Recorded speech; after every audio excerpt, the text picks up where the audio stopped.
Nuevamente, les doy la bienvenida a la tesis de Francisco, a la defensa. Mi nombre es Gastón, soy el director de Francisco. Voy a ser un poco el anfitrión. Eh, Vamos a presentar la defensa del trabajo de tesis de licenciatura en Ciencias Biológicas de Francisco Lavarello, que el título es Toxicidad de la cafeína en Astraloderos facetus y su implicancia en la evaluación del riesgo ecológico. Antes que empiece Francisco, vuelvo a hablar un rato, va a ser la exposición. Posteriormente va a haber el tiempo para que los jurados hagan preguntas. Luego de las preguntas tomaremos un pequeño receso para que los jurados deliberen. Y ahí tendremos la decisión final. Eso, re fuertes. Bien, lo dejamos con Francisco. Sí. Vamos a chequearlo por las dudas. Total, esto se edita.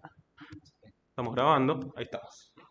Bueno, buenos días a todos, gracias por venir. Ya como dijo Gastón antes, vengo a presentarles eh, la defensa, ¿no?, del trabajo del final de tesis de grado, ¿no?, que se titula Toxicidad de la cafeína en Australoderos facetus y su implicancia en la evaluación del riesgo ecológico. En sí, la contaminación química tiene esta capacidad, ¿no?, este potencial de producir graves efectos en los ecosistemas, ¿no? Tiene esta capacidad de alterar los distintos procesos interactivos que se dan en el sistema terrestre, ¿no? Y si bien las sustancias químicas a lo largo de la historia proporcionaron y siguen proporcionando valiosos beneficios en diversas áreas, como por ejemplo puede ser la agricultura o la medicina, dadas las propiedades que tienen la capacidad de generar efectos tóxicos tanto en la salud humana como en la vida silvestre. Estos tienen la capacidad de introducirse en la cadena trófica, bioacumularse y así generar diferentes efectos adversos. Dentro de estas sustancias y componentes químicos existe un grupo particular, el que se denomina contaminantes de preocupación emergente, o CEC por sus siglas en inglés, que si bien se han identificado y categorizado muchísimas sustancias dentro de estos contaminantes de preocupación emergente, la información sobre la presencia y el potencial tóxico que tienen es bastante limitado.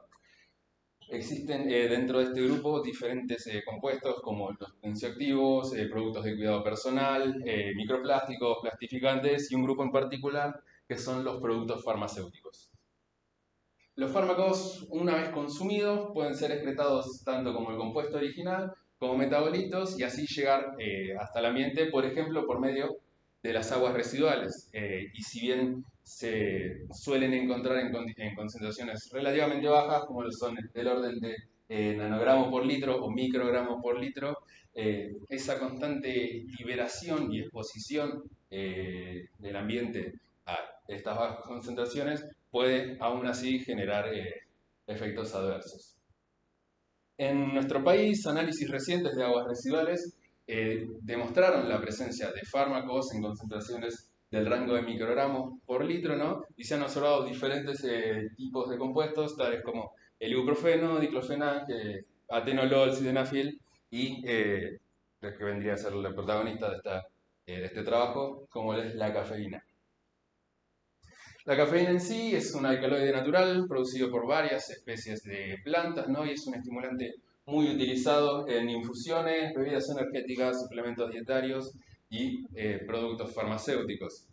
Y es quizás considerada una de las sustancias psicoactivas más consumidas en todo el mundo.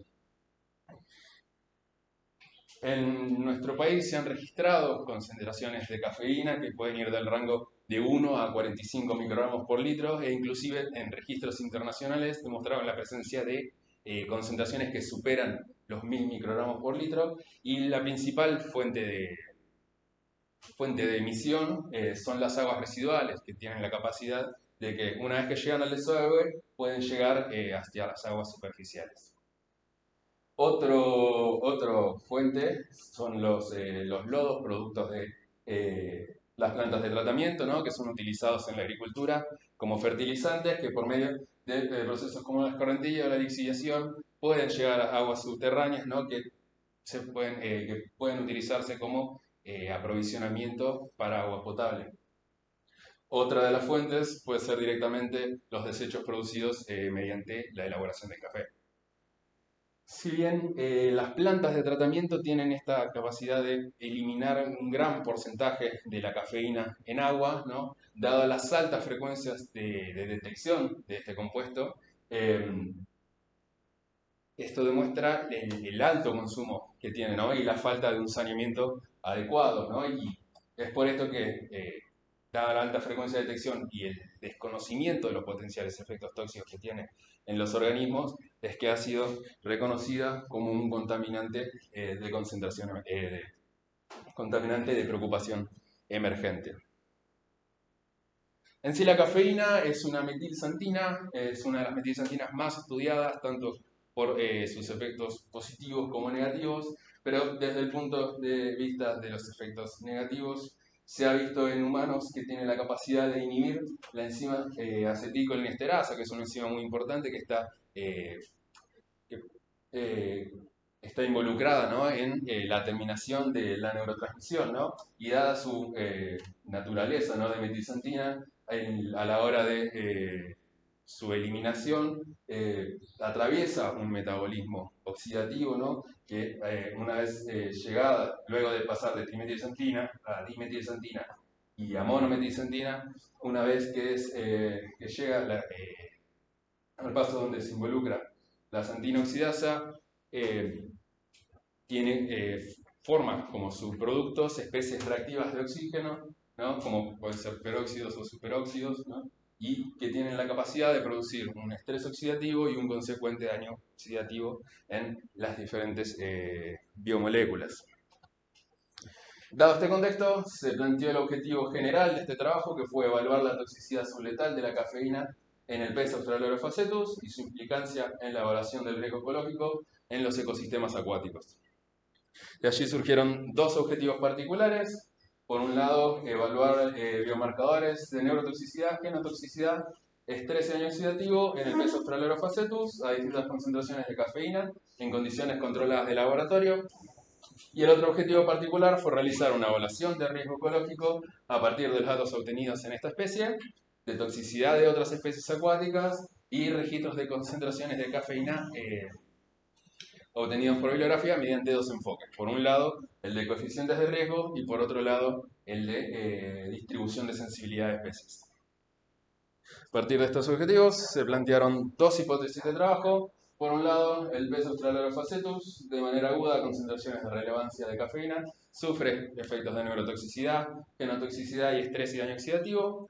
Y la segunda hipótesis que se planteó fue que los efectos observados en esta especie incorporan una mayor certidumbre y robustez a la evaluación del riesgo ecológico. Para llevar a cabo este trabajo se utilizó como modelo de estudio la especie que ya mencioné previamente, Australorhofacetus. Es un cíclido que tiene una amplia distribución en Argentina, se encuentra en las cuencas del río Paraná, Uruguay, las cuencas del río de la Plata, otras cuencas de la costa atlántica, y en países como Brasil y Uruguay, y ha sido introducido en Chile y la península ibérica, ¿no?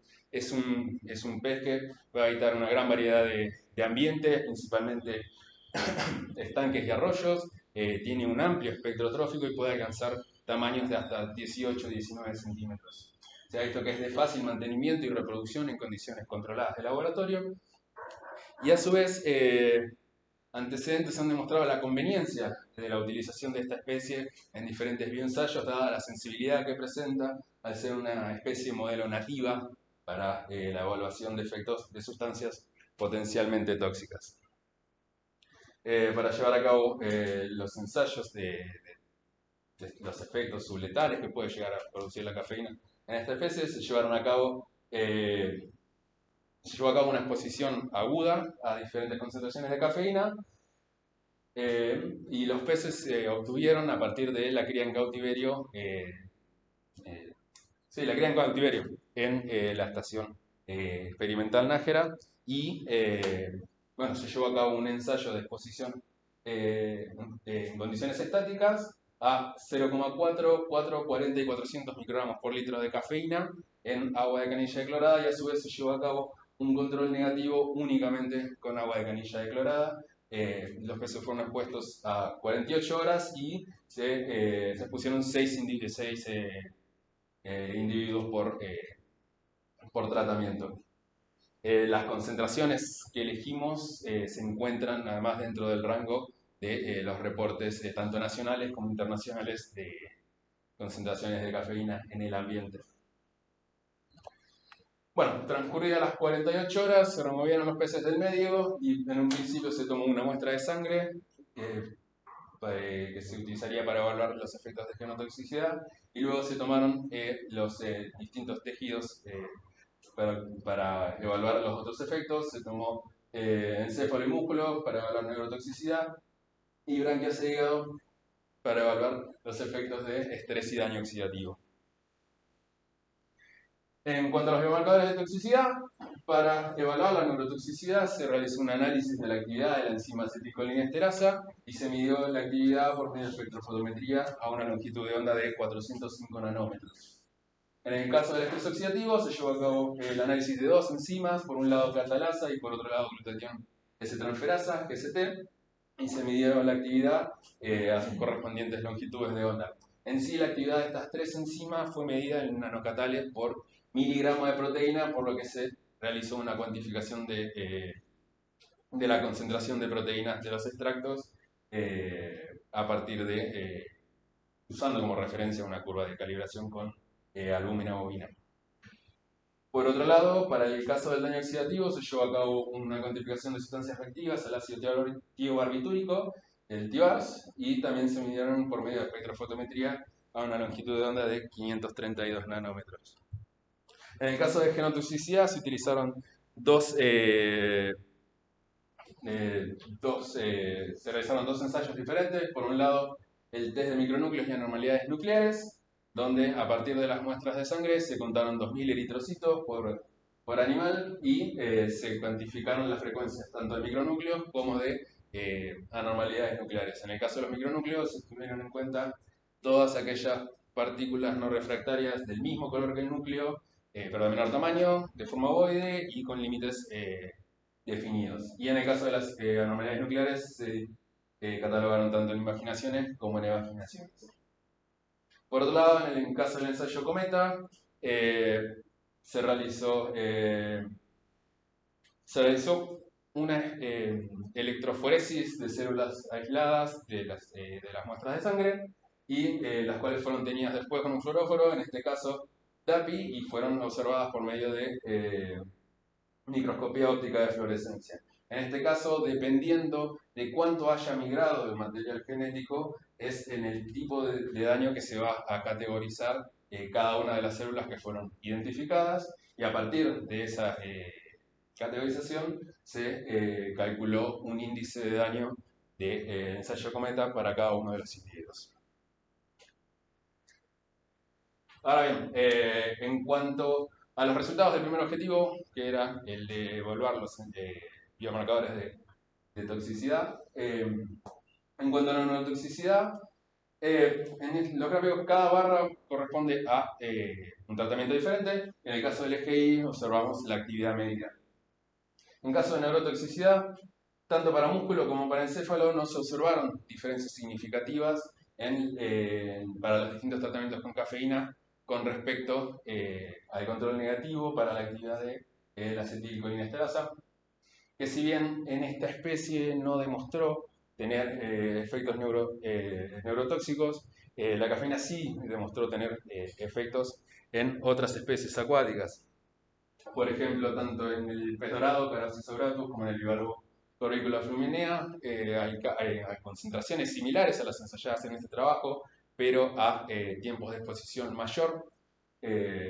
Produjo una inhibición de la actividad de la enzima acetilcolinesterasa, lo que nos podría llevar a pensar la posibilidad de que en esta especie, en Australia facetus, la cafeína tenga la capacidad de producir efectos neurotóxicos, quizás a tiempos mayores de exposición a las mismas concentraciones que ensayamos acá, ¿no? Por otro lado, también existe la posibilidad de que exista esta capacidad de neurotoxicidad por mecanismos que no estén involucradas tanto la acetilcolina como la aceticoniesterasa. Por ejemplo, en primefales promelas y daño rerio se observó efectos en el comportamiento al cabo de 96 horas de exposición a concentraciones ambientales de cafeína, ¿no? Inclusive en el caso del pez cebra también se vio afectada su capacidad de natación, ¿no? Por lo que este escenario también nos lleva a pensar la posibilidad de que quizás en Australorha facetus la cafeína tenga algún efecto similar, ¿no? Pero de todos modos, más estudios se necesitan para tanto a mayores tiempos de exposición o evaluar eventuales cambios en el comportamiento para efectivamente observar si existe o no un efecto neurotóxico. Para el caso de estrés oxidativo, en el caso de la evaluación de la actividad de la catalasa, para cada uno de los tratamientos de cafeína no se observaron diferencias significativas con respecto al control negativo en ninguno de los dos tejidos. Pero en GST, en branquias, no se observaron diferencias significativas, pero en hígado se observó un aumento de la actividad de esta enzima a concentraciones de 0,4 y de 400 microgramos por litro.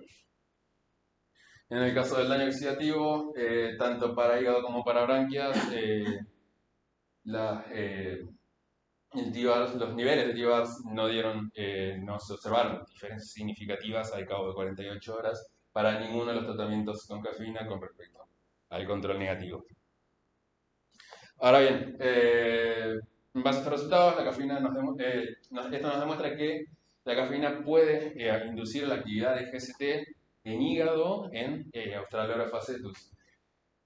Si bien se puede observar este aumento, no podemos afirmar con seguridad la presencia de un estrés o un daño oxidativo dado a la falta de respuesta que obtuvimos en la evaluación de la actividad de catalasa o los niveles de TBARS medidos, ¿no? Por lo que la respuesta que se observa puede estar mediada por alguna otra función que tenga la enzima GST. En sí, quizás con ensayos que requieran de algún tiempo de exposición mucho mayor, permitan dilucidar estos efectos, dado que se ha observado que en otros organismos acuáticos también a concentraciones similares a las ensayadas, pero en tiempos de exposiciones mayores, a 14 días, se observó un aumento de los niveles de TBARS, y o si no, también la posibilidad está de utilizar otros biomarcadores de estrés oxidativo, como lo puede ser la medición de los niveles de peróxido de hidrógeno o evaluar la actividad de otras enzimas que estén involucradas en el metabolismo oxidativo, como lo es la superóxido dismutasa. Punto aparte, nosotros mandamos en colaboración con otro laboratorio a medir niveles de peróxido y la actividad de la superóxido dismutasa. Todavía estamos esperando los resultados, así que ni bien llegue, esperamos que al menos nos permita o modificar la discusión o evidenciar a ver si realmente ¿no? estos niveles se deben a un posible estrés oxidativo. En el caso de la genotoxicidad, para el ensayo del test de micronúcleos y anormalidades nucleares, tanto en los tratamientos con cafeína como en los controles no se observaron micronúcleos, así que no se realizó un análisis estadístico para los micronúcleos. Pero en cuanto a las anormalidades nucleares, tanto para las invaginaciones como para las evaginaciones o el conteo en su totalidad, no se observaron diferencias significativas para los tratamientos con cafeína en relación al control negativo. Por otro lado, en el ensayo Cometa, luego de clasificar cada una de las células en los distintos tipos de daño que mencioné previamente, se calculó el índice de daño de estrés oxidativo para cada individuo en los diferentes controles, en los diferentes tratamientos. En este caso se agregó a su vez un control positivo que a partir de las muestras de sangre del control negativo se realizó in vitro, se añadió in vitro una alícuota de peróxido de hidrógeno para utilizarlo ¿no? como control positivo. En este caso, además del control positivo, que demostró una diferencia significativa con respecto al control negativo, se observó un aumento en el índice de daño del ensayo Cometa para los peces que fueron expuestos a concentraciones de 400 microgramos por litro con respecto al control negativo. En el caso de los otros tratamientos no se observaron diferencias significativas. Esto nos demuestra que la cafeína tiene la capacidad de generar efectos genotóxicos a concentraciones de 400 microgramos por litro o superiores. Y en cuanto a la naturaleza del daño genotóxico, no se puede inferir que haya sido producido por medio de radicales libres por el hecho de que no se evidenció un claro estrés oxidativo, pero lo que sí podemos decir es que se trata de un tipo de daño clastogénico, debido a que el ensayo cometa tiene esta capacidad de el único tipo de daño que puede evidenciar es del tipo clastogénico, que está relacionado a la ruptura de las hebras de ADN, a diferencia del otro ensayo, el test de micronúcleos, que además también permite observar el tipo de daño aneunogénico, que es el que está relacionado con problemas en el uso o retraso en la migración de los cromosomas. Volviendo a la primera hipótesis del primer objetivo, que el pez australopithecus de manera aguda a concentraciones de relevancia ambiental de cafeína sufre neurotoxicidad, genotoxicidad y estrés oxidativo, rechazamos la primera hipótesis dado que no se encontraron efectos neurotóxicos ni de estrés y daño oxidativo. Sin embargo, sí se observaron efectos genotóxicos a la concentración más alta ensayada. Ahora vamos a la segunda parte del trabajo, que corresponde al segundo objetivo, que es la evaluación de riesgo ambiental, o ERA también por sus siglas en inglés. La evaluación de riesgo es un proceso, para la redundancia, de evaluación, ¿no? De cuán probable es que el ambiente se ve impactado ante la exposición de uno o más estresores ambientales, como lo pueden ser los químicos, ¿no? En sí, la evaluación de riesgo consta de una gran cantidad de pasos, pero a la hora de la investigación científica, la evaluación de riesgo para una sustancia química puede reducirse en dos pasos. Por un lado, la caracterización de la exposición y por otro lado, la caracterización de los efectos. Que eso luego se integra para realizar la caracterización del riesgo. En el caso de la caracterización de la exposición, lo que se realizó fue un relevamiento bibliográfico de las distintas concentraciones de cafeína en el ambiente y se seleccionaron todas aquellas que identificaban y cuantificaban concentraciones de cafeína en los cuerpos de agua y que a su vez se encontraban georreferenciados. Por el lado de la caracterización de efectos, por un lado se realizó nuevamente otra búsqueda bibliográfica sobre datos toxicológicos de la cafeína en distintos organismos, ¿no? Por un lado, se realizó en base a efectos tradicionales, ¿no? Como lo pueden ser la letalidad, efectos en el crecimiento, en el desarrollo, efectos reproductivos o poblacionales. Para este caso, no se utilizaron los datos de toxicidad obtenidos en Australopithecus. Por otro lado, se realizó otra búsqueda bibliográfica, pero esta vez relacionada con datos toxicológicos de los que evaluamos nosotros en Australopithecus, como lo son neurotoxicidad, estrés oxidativo y genotoxicidad, y a su vez a esos datos se les integraron los obtenidos en esta tesis con Australopithecus. Ahora bien, una vez obtenida toda la información, tanto desde la caracterización de la exposición como la caracterización de efectos, integramos todos esos datos para proseguir, ¿no?, con la caracterización del riesgo que se hizo por medio de dos enfoques. En un principio se hizo por medio del enfoque de coeficientes de riesgo, ¿no?, que los coeficientes de riesgo se calculan a partir de esta relación, ¿no?, donde la MEC es la concentración de cafeína medida en el ambiente, y en el caso de la PNEC es la concentración de no efecto predicha, que a su vez se calcula con esta relación. La concentración crítica va a ser la concentración mínima a la cual la concentración mínima tóxica proveniente de un ensayo crónico. En el caso de un factor de evaluación, el valor del factor de evaluación va a depender dependiendo de la cantidad de datos que uno tenga correspondientes a ensayos crónicos, ¿no? Una vez calculada la PNEC, se calculan los diferentes coeficientes de riesgo y dependiendo del valor que tome el coeficiente, se caracterizan los distintos sitios reportados. En caso de que el coeficiente de riesgo supere el valor de 1, las concentraciones ambientales presentan un riesgo para las especies de ese ecosistema. En el caso de que el valor del coeficiente sea menor a 1, el riesgo es bajo. El otro enfoque que se utilizó fue por medio de las curvas de distribución de sensibilidad de especie, que en este caso se realizan a partir de los datos de toxicidad, curvas de concentración de probabilidad de concentración de cafeína en función a la probabilidad de que ocurra un efecto.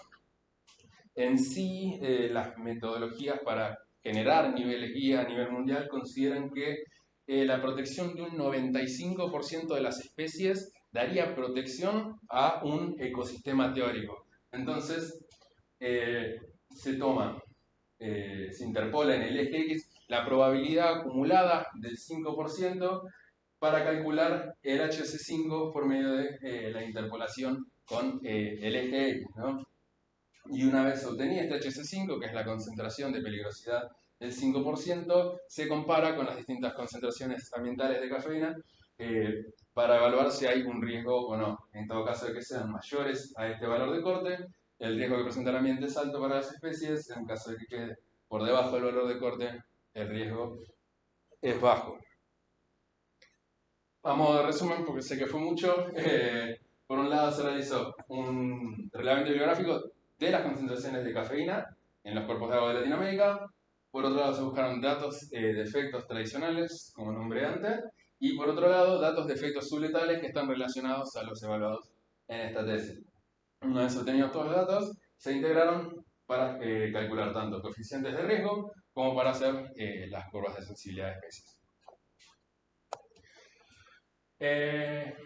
Luego de la búsqueda de los distintos informes, ¿no?, de concentraciones de cafeína en el ambiente, se obtuvieron 103 informes de concentraciones provenientes de 13 publicaciones en 4 países diferentes de Latinoamérica, que son Argentina, Brasil, Costa Rica y México. Y por otro lado se obtuvieron datos de toxicidad desde los efectos tradicionales. A partir de estos datos se calculó la concentración de un efecto predicha, se utilizó una concentración crítica de 120 al ser la menor de los ensayos crónicos, y el factor de evaluación, al tener únicamente 2 datos de ensayos crónicos, toma un valor de 50. A partir de ahí se calculó la PENEC, que obtuvo un valor de 2,4 microgramos por litro, y se calcularon los distintos coeficientes de riesgo tanto para las concentraciones medias de los sitios reportados como para las concentraciones máximas. Una vez calculados los distintos coeficientes, se observó que, considerando las concentraciones medias, un 41% de los sitios presentaban un riesgo alto para las especies, mientras que, teniendo en cuenta las concentraciones máximas, un 46% de los sitios se encontraban por encima de los límites de cafeína. En el caso de nuestro país, de 10 sitios reportados, tan solo 3 presentaron, tanto para las concentraciones medias como para las concentraciones máximas, valores de RQ mayores a 1. En cuanto a las curvas de distribución de sensibilidad de especie, a partir de los datos de toxicidad se generaron las curvas y se calculó el valor de HC5. En este caso, como no teníamos tantos datos de toxicidad, en vez de tomar el HC5, se tomó el límite inferior del intervalo de confianza del HC5, interpolándolo a esa altura para obtener un valor de HC5 de 7,275 microgramos por litro de café. Nuevamente se comparó este valor con las concentraciones medidas en el ambiente y se observó que un 18% de los sitios presentaban valores de cafeína por encima del límite. Y en el caso de Argentina, 2 sitios de los 10 reportados presentaban valores de HC5 valores ambientales superiores al HC5. En el caso de los efectos subletales, como no obtuvimos datos sobre neurotoxicidad ni de estrés oxidativo y solo tuvimos datos de efectos genotóxicos, nos centramos únicamente en este tipo de efectos.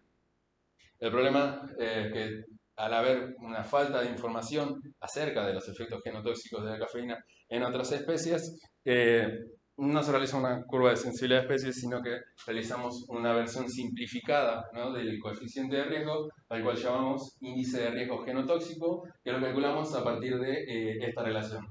MEC sigue siendo las concentraciones ambientales, y el MATC es la máxima concentración de toxicidad admisible, que se calcula a partir de la media geométrica entre la concentración más alta, a la que no se observaron efectos, que en este caso fue 40 microgramos por litro, y la concentración más baja, a la que sí se observaron efectos, que fue 400 microgramos por litro.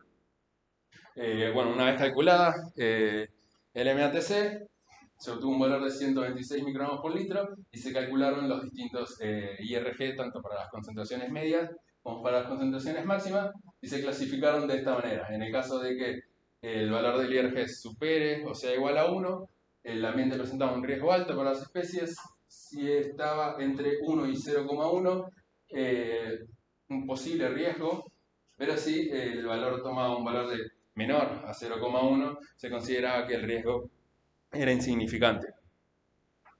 En base a esto, para las concentraciones medias, un 8% de los sitios presentaron un IRG mayor a 1, y en cuanto a las concentraciones máximas, un 10% de los ambientes presentaron un IRG mayor a 1. En el caso de nuestro país,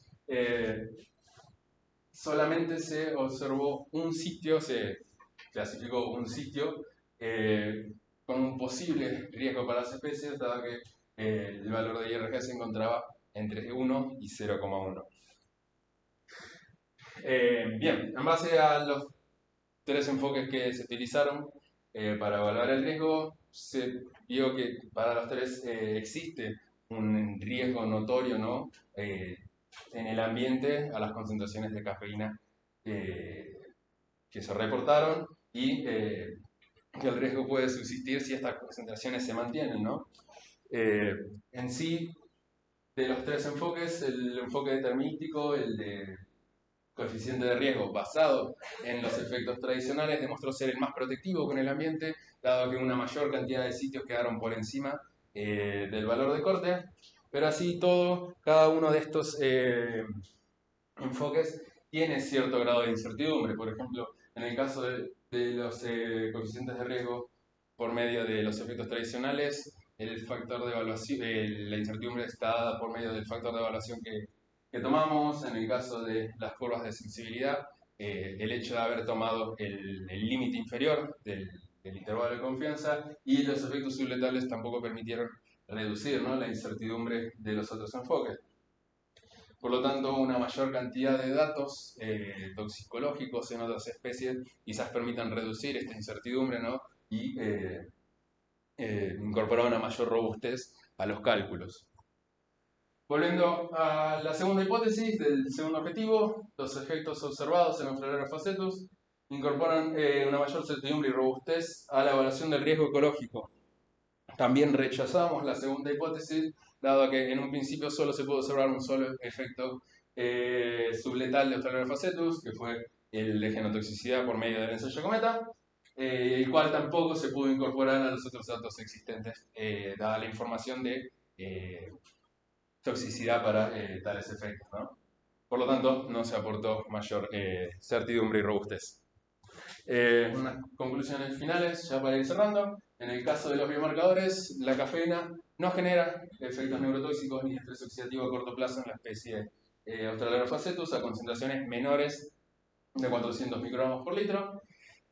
Por otro lado, si bien se observó un aumento en la actividad de GST, no se evidencia un claro estrés oxidativo, por lo que diferentes estudios, como mencioné antes, que involucren tanto un mayor tiempo de exposición, quizás permitan dilucidar, ¿no?, el potencial efecto oxidativo de la cafeína. Por último, la cafeína puede generar efectos tóxicos a concentraciones de 400 microgramos por litro, y al observarse por medio del ensayo cometa se infiere que es un daño del tipo clastogénico. En cuanto a la evaluación de riesgo, gran parte de los ambientes donde se reportaron los niveles de cafeína en los cuerpos de agua presentan un posible riesgo para la biota de los ecosistemas en cuestión. El enfoque determinístico basado en efectos tradicionales, el de los coeficientes de riesgo, probó ser más protectivo con el ambiente en comparación de las curvas de sensibilidad y el IRG. Y por último, al existir una escasez de datos acerca de los efectos tóxicos de la cafeína en organismos de agua dulce, futuras investigaciones en distintos modelos en otras especies ayudarían a generar una mayor robustez en los cálculos y proporcionar una mayor certidumbre en la evaluación de riesgo de este compuesto. Bueno, la presente tesis fue desarrollada con el financiamiento de agencia por medio de los proyectos de PICT y los proyectos de la Universidad de Mar del Plata y además gracias al Centro Universitario Nacional mediante la beca EBCC. Muchas gracias.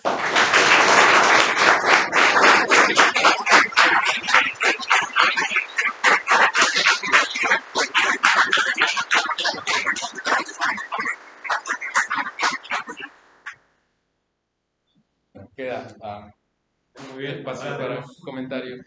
un tiempo para las preguntas de los jurados. Bueno, buenos días a todos. Bueno, primero que nada, te felicito por la presentación, Ciara, un traspliegue ahí, te felicito por eso, por todo el trabajo que realizaste, como comenté en la carta, hacemos la evaluación previa al manuscrito que ellos presentan. Tuviste un trabajo muy completo porque abarcaste diferentes cuestiones, desde armar un bioensayo, análisis bioquímicos, de diferentes tipos de parte de análisis bioquímicos, después toda la parte de análisis de riesgo ambiental. Entonces, en esa instancia que es la formación final tuya en la carrera, realmente lograste por ahí tener una formación en diferentes aspectos que me parece que está muy bueno y que no todas las tesis tienen esa formación tan integral y que además la plasmaste en un documento que es bastante redondo y completo. Por ahí algunas cosas que te las pregunté y no me las respondiste totalmente. No, por ahí la duda que me queda a mí es respecto a los gráficos que vos tenés, digamos, sí. Vos pones que no tenés presentadas, que no tenés diferencias significativas en tus datos. Yo los veo con más cariño, esos pobres datos.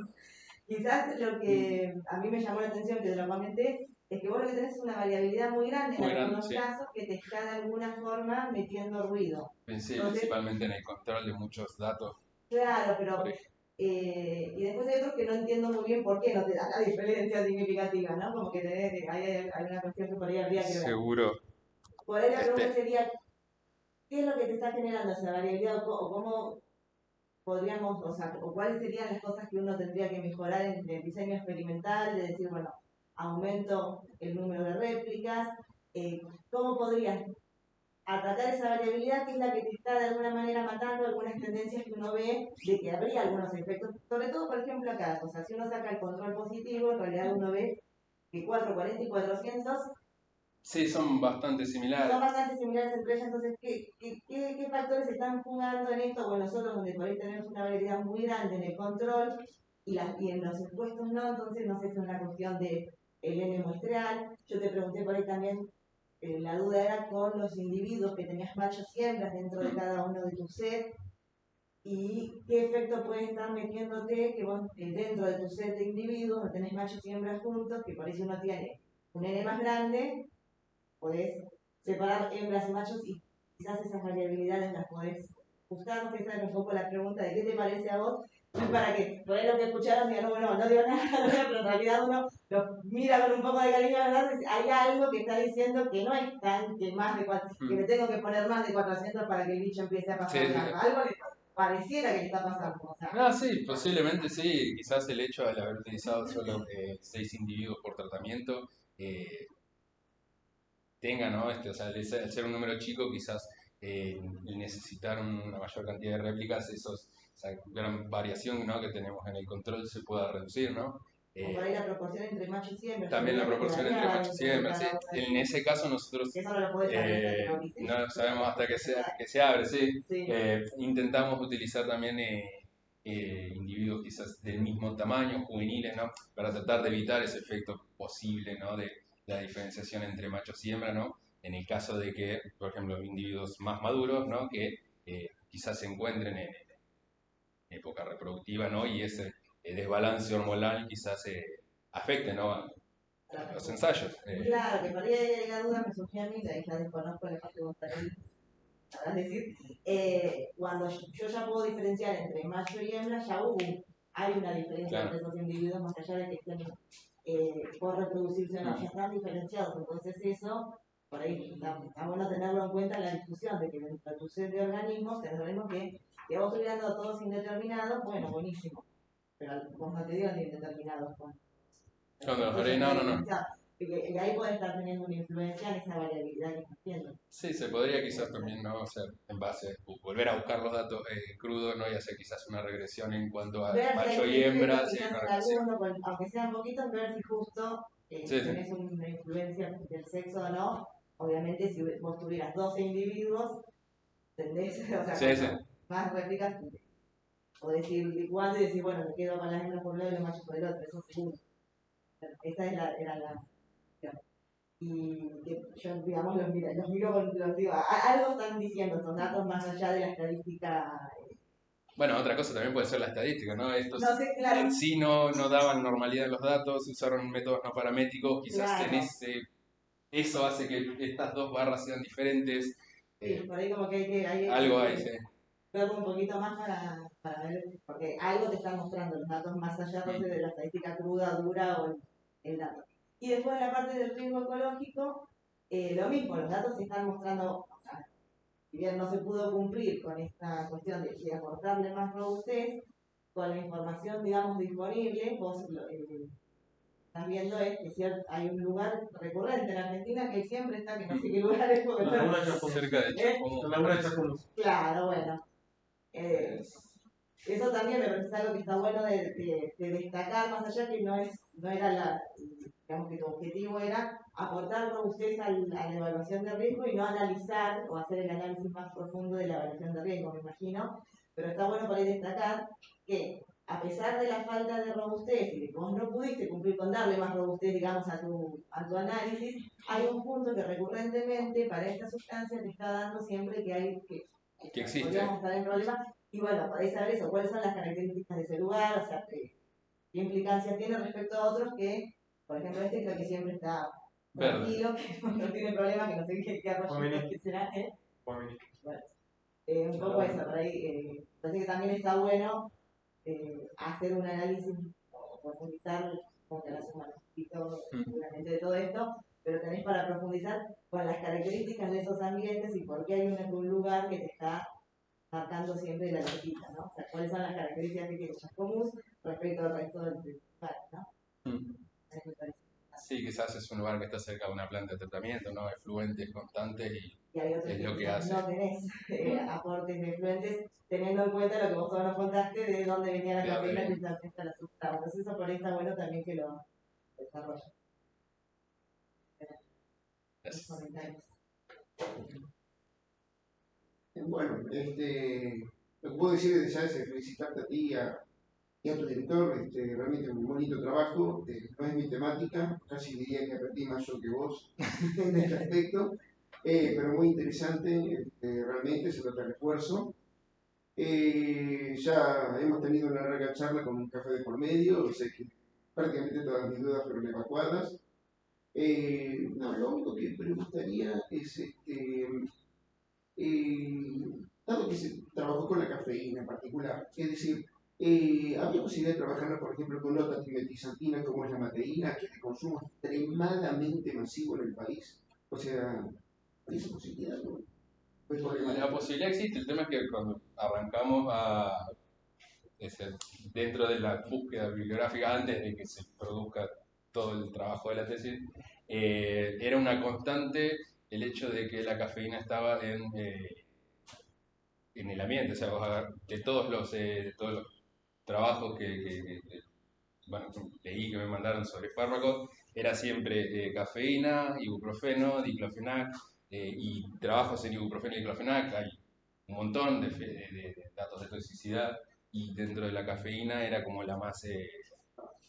Claro, quizás ahí la cuestión es que A nivel internacional. A A nivel nivel internacional, tanto, quizás no hay tanta información con la que el té y el mate tampoco son Y tampoco es entonces no lo vas a muy de la encontrar zona. dentro de ese rango cuando se hacen los trabajos respecto a por ahí pasa por eso. Ah, claro, no. En esos trabajos no van a estar midiendo algo que en general no es como la cafeína que está metido. Quizás si uno hace una búsqueda más respecto a la presencia de sustancias de origen alimentario, como la cafeína está como un estimulante, quizás ahí sí, y hay trabajos orientados hacia la determinación de estimulantes, se usen cafeína, teína, lo que fuera en medio, pero no creo que haya mucha información de base como para poder hacer todo eso. Y de hecho creo que nunca leí un reporte de mateína en el agua. No creo que ni haya acá. nada de eso. No. Pero es que digo, o sea, Bueno, es una buena idea, nadie dice que no sea necesario. No, Para el futuro, quizás. Claro, pero capaz que es más que y mucho menos íbamos a encontrar datos de toxicidad. No, Sí, sí. pero bueno, sí, claramente tiene sentido. Se puede arrancar. Y una consulta que ahora me surgió cuando lo contabas, cuando vos hablas de la toxicidad que en otras especies se encuentran efectos, pero con ensayos a más largo plazo. No sé si te acordás, no lo viste. En esos ensayos había renovación también del tóxico. Parece También que a sí. largo plazo, porque también. Porque muchos eran a 14, 21 días Claro, y iban entonces, renovando el. Ahí ya también no es lo mismo porque vos estás aumentando la concentración, Claro. por decirlo de alguna manera, lo que estás exponiendo, porque a veces hay renovaciones y dicen, no, pero hay que se metaboliza también rápidamente. Es importante. También como que la comparación. Yo igual te digo, los datos te están diciendo algo, te están diciendo más de lo que me parece. Eso sí. Si alguien del público quiere preguntar algo, no, el hecho que utilizan siempre las chanchitas, el cítrido para la utilización de los experimentos. Por ejemplo, ¿por qué no utilizan ciclotiformes como por ejemplo las madrecitas? Dado que ya tiene un tipo fluido sexual marcado, entonces ustedes pueden ubicar fácilmente los machos y la hembra cuando están maduros y ya de esa manera pueden sacar ese problema, ¿saben? Directamente. Eso. Si querés,